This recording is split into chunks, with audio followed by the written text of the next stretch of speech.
This is called Danny Hero by Timothy Knapman and Laurence Mark Wythe. Would you please welcome them to the stage?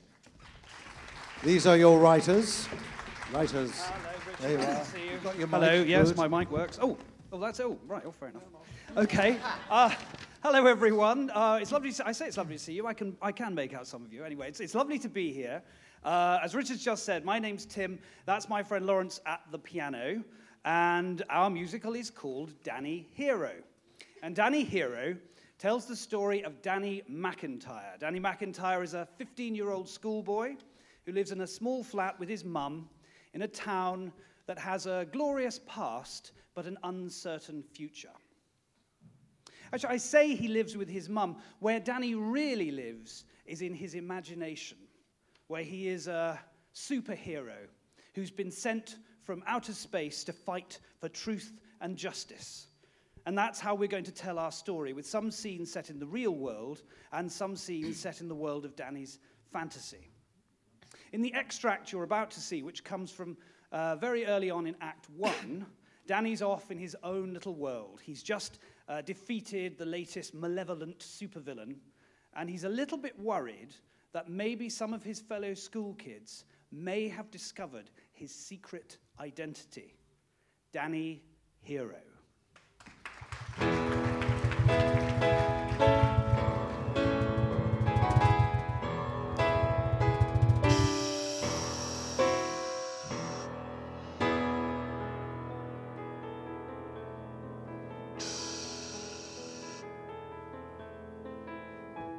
Report from Earth, message classified.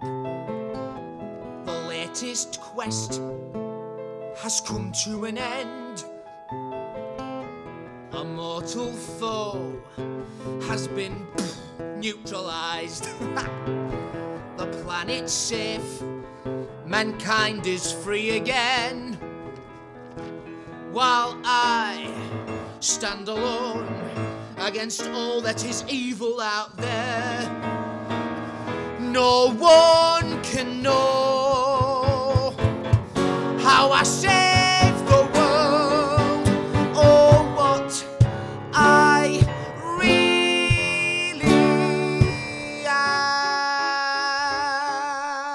am. Everybody thinks that Danny McIntyre's a little bit weird. He's always reading comics like they've got something important to say. And he's always getting in the way. Everybody says that Danny McIntyre's a little bit strange. The way he's always got that dreamy, far-off look in his eyes. So people talking to him is a total surprise. Boo! A shame he can't remember how to do up his flies. Danny McIntyre's a little bit strange. Funny. Odd. Bonkers. Nutcase. Loser freak! I try to teach him and you'll agree. That boy is a mystery. What's the matter, Danny? Why'd you have to be so weird? We don't use words like that, Abigail. Danny is educationally challenging. That's all. Is that why he's about to jump out of the window to prove he can fly, miss? What? Danny, come down from there at once. Everyone agrees that Danny McIntyre's a little bit odd. Everyone agrees that Danny McIntyre's a little bit He odd. picks He picks up heavy stuff to show the strength of his arms. Then you hear his muscles snap and see his look of alarm. And he walks around all day as if he's done himself harm. Ouch! Danny McIntyre's a little bit strange. weird. Freak. Loser! We see him every day, it's true. But what makes him tick, we don't have a clue. He's not like me or you, he's a total weirdo. We have to try to understand. He's even weirder than Russell Brand. What's the matter, Danny? Why'd you have to be so weird? What's the deal with Danny? Why'd you have to be so?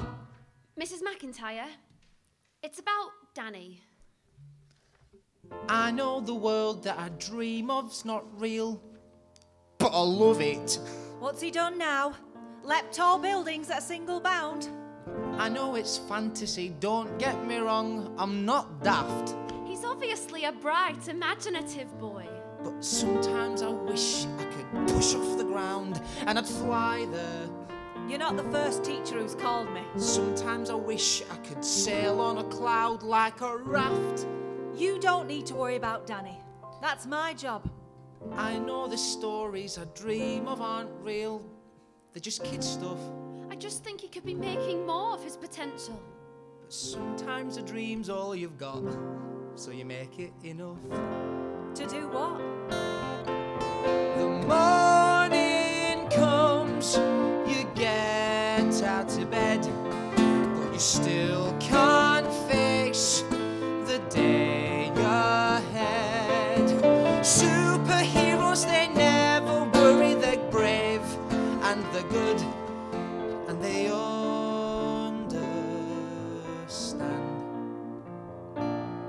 And they're understood.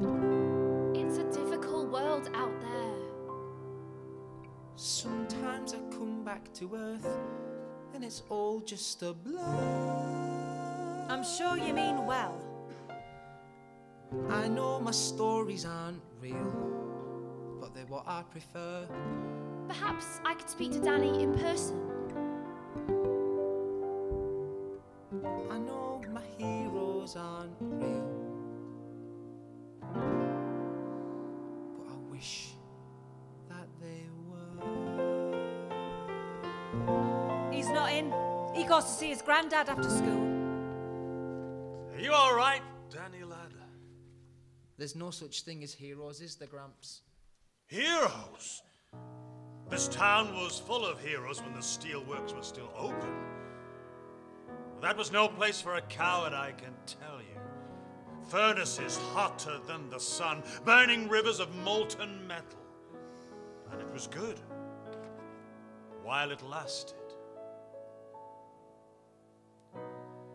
When you're walking down the open road, and it's a bright new day, you're flying free on any breeze that blows. There's nothing in your way, and you feel you could keep wandering forever, as the days turn into weeks and then to years, till you find yourself a stranger in a strange new town, and a girl as fair as summertime appears.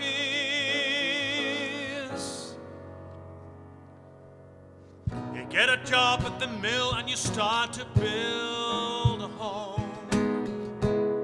Then there's a baby on the way, and you find you've lost that young man's urge to roam. You know you're here to stay. Every day you stand tall by a great waterfall of liquid fire. You pay every debt with your strength and your sweat, and you never tire. You know where you stand in the world, you're a man, and there's no praise higher. Taking the nonsense from the foreman, 'cause you know no fear. Doing the job that you were born for, that's the deal. When you were a man of steel. Every day you get up and you go to work with pride, and you know what you are worth, And you stand at your post with your brothers by your side. You know your place on earth. And one day they lock the factory gates forever, and the foreman's there to see you on your way. Now you wake up every morning with nowhere to go.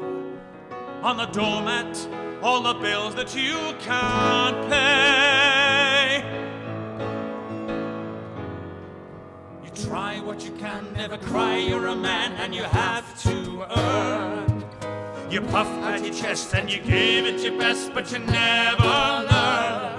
So the mills may be gone and the smelting is done, but the flames still burn. Why would you give to have the former parking orders now? Like back in the days you felt the turning of the wheels.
Danny Hero.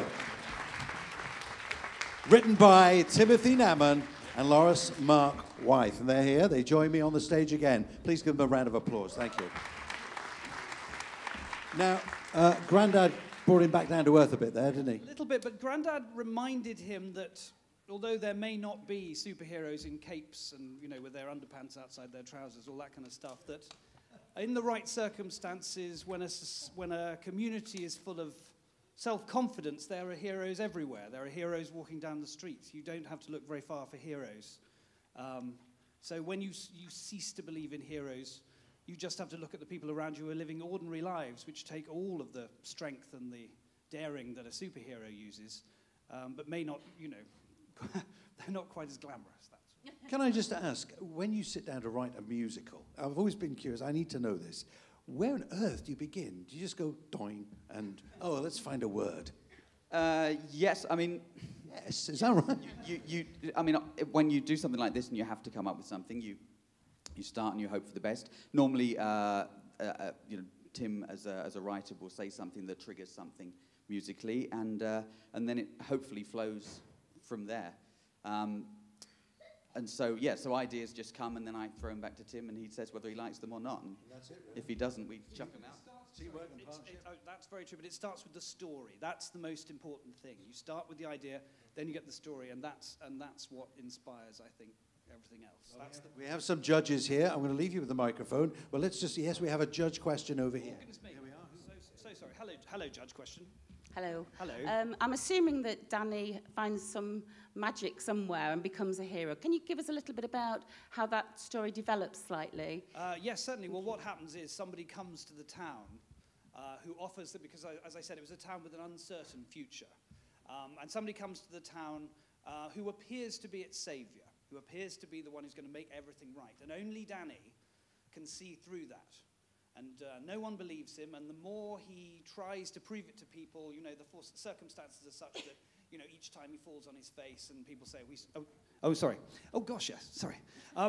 Did you get any of that, or do I have to start again? No, you got all that. Yeah, okay, right. I'll answer in mime next time. So somebody comes to the town, and Danny sees through them, but because he's clumsy, because he's a 15-year-old boy who thinks he's a superhero, he makes a fool of himself when he's trying to reveal the truth. And so in the end, he's sort of forced back onto his own resources and the real thing about being a hero, which is finding the strength within yourself.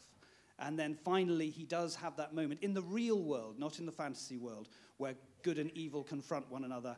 Well, and I'm not going to give away the ending, am I? Come on, that would spoil it, wouldn't it? Thank you. Is there any more judge questions? Oh, any more questions? There's a two questions. Oh, there's a judge. What we got? I can't see. I was just going to ask, how much does humour come into the show? Well, we hope very much. As you saw, we tried to get an extract which would show you, would be representative. So as you see, we had a funny song and a moving song and a sad song and all that sort of thing. So the idea is always, I think, with musicals, is to try and use as many of the colours of the palette as you can. So there will be humour. I mean, there's the idea of a 15-year-old boy who thinks he's Superman. You know, that's funny enough in itself, but it's also touching. So I hope we have a little bit of everything. But yes, humour will be a strong element in the storytelling, certainly. Thank you. Great. Oh, that's it. Thank you. Yes, that is it. Yes. Thank you. That is Danny Hero, and they are Timothy Knapman and Laurence Mark Wythe. And I can relate to being a 15-year-old boy with a